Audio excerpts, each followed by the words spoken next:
Hi, Scott Orlin with CINEMA-Magazin. Fanboys, you've been waiting years, decades for this to happen. Batman v Superman. Who's responsible for it? The man right here, Zack Snyder. You grew up being a fan of this too.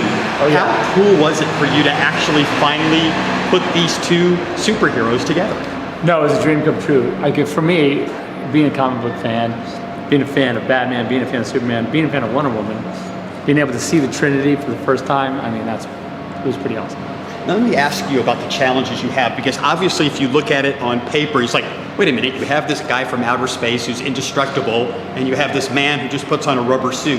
How can there be a fair fight? How precarious was that to make it presentable? You know, it's funny, I mean, I think that's the movie, you know, in a lot of ways, is how do you make these two fight? And I think that, like, you know, people who know Batman, people who are fans of Batman, you know, when you ask, like, just out on the street, like, hey, who would win, Batman versus Superman? You know, so many people say Batman, right? Because they just love Batman. Even though they have no idea how. They're like, no, he'll figure it out. He'll move the chess pieces. And of course, you know, that's the fun of the movie, is the how of it. Let me ask you about Batman, because one of the cool things is he has all these great technological toys to play with.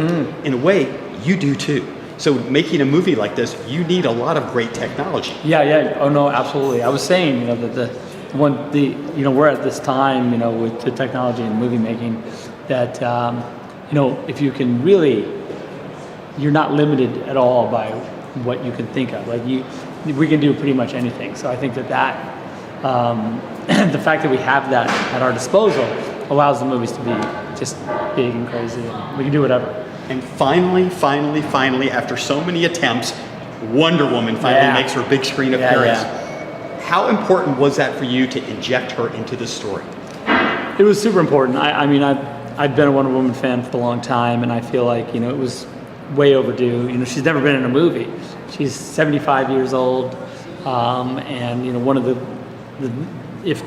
probably one of the three biggest superheroes that exist in the world, and to have no movie with her and not ever have seen the Trinity. The Trinity is like one of my favorite sort of concepts in comic books, and get an opportunity to see that, visualize it, that's amazing. So, yeah, really cool. And one of the things, the movie's called Batman vs Superman, Dawn of Justice.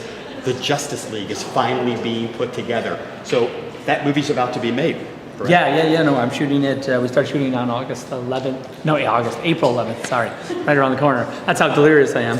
No, April 11th, which is less than a month away, so I'm in hard prep, the script's done, we're just getting ready to start shooting. Well, Zach, there are a lot of people. Congratulations on the movie, really appreciate your time. Awesome. This is Scott Orlin, until next time.